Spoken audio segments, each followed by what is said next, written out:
Good day, everyone. From me, Andre Viljoen, bringing you this week's Gateway News God Stories of Africa. A look at some of the stories that were published in Gateway News this week.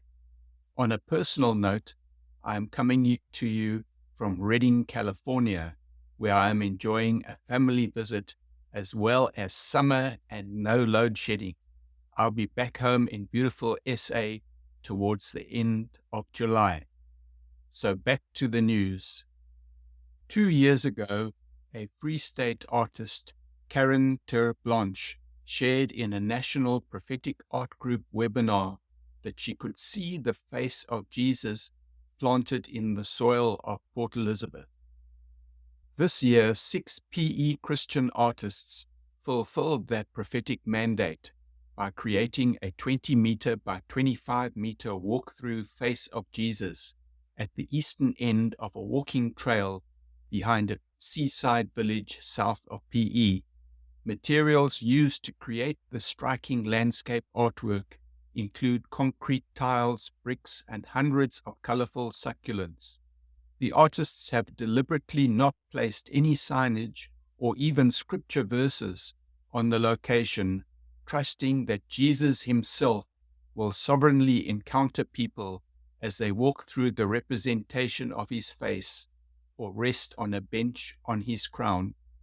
Vessel Coetzee, one of the artists, told Gateway News that the prophetic mandate has since expanded to creating the faces of an eagle, an ox, and a lion at the northern, western, and eastern ends of the city.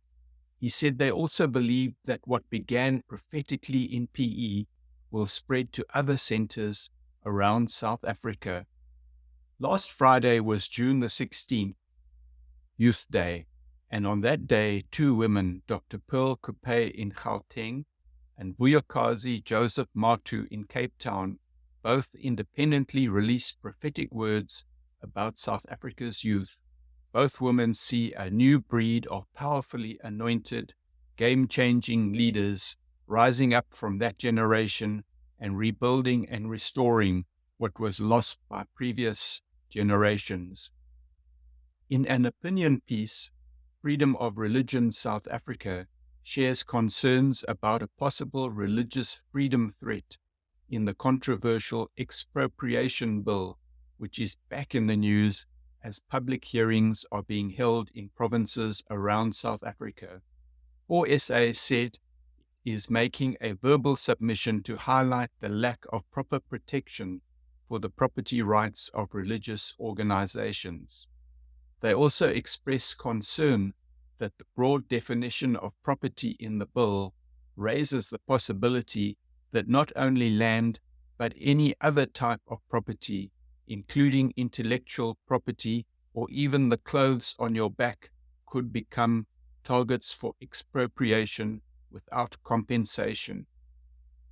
Religious liberty analyst and prayer bulletin publisher Elizabeth Kendall calls for urgent prayer for Sudan, where conflict continues to escalate since fighting broke out in Khartoum on the 15th of April between the Sudan Armed Forces and its former partner, the Rapid Support Forces. Fighting quickly spread to Darfur, where genocide is currently underway, with Arab militias killing black Africans, and North Kordofan, where the capital El Obeid is now besieged, its cathedral hit by rockets. In recent weeks, the conflict also spread to South Kordofan, where the Sudan People's Liberation Movement, Army North Hilu faction, which represents the interests of the predominantly Christian Nuba tribes, is fighting both Rapid Support Forces and Sudan Armed Forces. On the 12th of June, bombs fell on the Nuba Mountains for the first time since 2016. Hundreds of thousands of war-weary Christians in the jihad-ravaged Nuba Mountains, many of them genocide survivors, are again facing the specter of war, famine, and death. Please pray. In international news, we have stories on 2 court case victories involving Christian appellants. In Bristol, England, Katie Higgs, a Christian teaching assistant who was sacked for private Facebook posts raising concerns about inappropriate sex education and teaching about transgenderism at primary schools, won her appeal against her dismissal. The Christian Legal Center, which supported Higgs, says the precedent set by the successful employment tribunal appeal is expected to protect Christians who are disciplined or dismissed by their employers for manifesting their faith by sharing their beliefs in conversations or on social media, as well as by praying and wearing crosses, for example.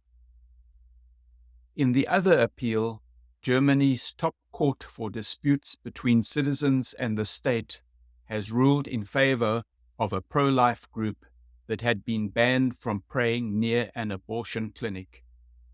In their decision, the Leipzig-based Federal Administrative Court determined that blanket bans against peaceful prayer gatherings near abortion organizations are impermissible. I'm truly relieved. Our prayers really help, as affected women have told us over and over. I am grateful that we can continue our prayer vigils. Every human life is precious and deserves protection, said leader of 40 Days for Life, Pavika Vojnovic. Thank you for watching God's Stories of Africa. If you haven't subscribed yet, if you do subscribe and hit the notification bell, you will never miss our news updates and our other latest content on this channel. Please like, comment, and share. All really helps with spreading the news. God bless you abundantly until we meet again.